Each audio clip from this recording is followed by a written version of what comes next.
生蛇會唔會對心血管病患者有影響？例如增加心臟病發或者中風嘅機會？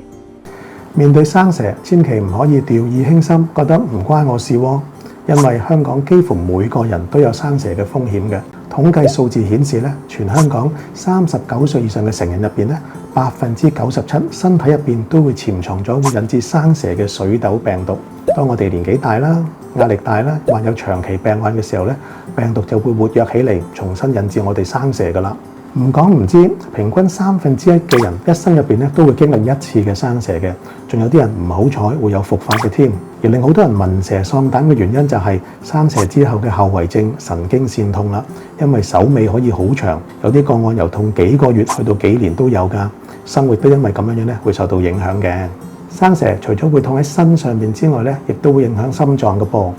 患有心血管疾病嘅人咧，生蛇嘅風險比起冇心血管疾病嘅人咧係高3成嘅。仲有生蛇會引起血管壁嘅發炎啦，破壞血管壁嘅結構嘅。生蛇之後嘅第1個星期去到第1個月咧，生蛇嘅病人嘅中風風險啦，或者心肌梗塞嘅風險，即係我哋俗稱所講嘅心臟病發同埋血管發炎嘅風險咧，都會大大增加。比起同期冇生蛇嘅病人咧，呢個風險可能增加7至到9成嘅。就算好返之後咧，呢一個心臟病發或者中風嘅風險咧，都會維持一個較長嘅時間，復發嘅機會都比較高嘅。唔想心驚膽戰，承受生蛇同埋生蛇併發症嘅風險，就要做好預防工作，例如接種疫苗，維持良好嘅免疫系統。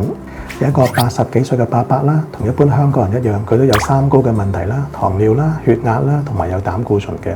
佢都有啲咧早期嘅腎衰竭嘅情況嘅，咁但一路都維持得好好嘅。咁但有一次咧，佢生蛇，咁啊影響到喺腰椎第3段嘅神經線，咁咧就生蛇嘅地方就影響到我嘅腳大髀嘅地方，咁就好疼痛嘅。佢發現嘅時候已經比較遲啦，咁雖然用咗抗病毒嘅藥咧，咁但個痛楚都係好厲害。咁咪持續嘅痛楚啊，令到佢個血壓高啦，令到佢冇胃口食唔到嘢，出現缺水啦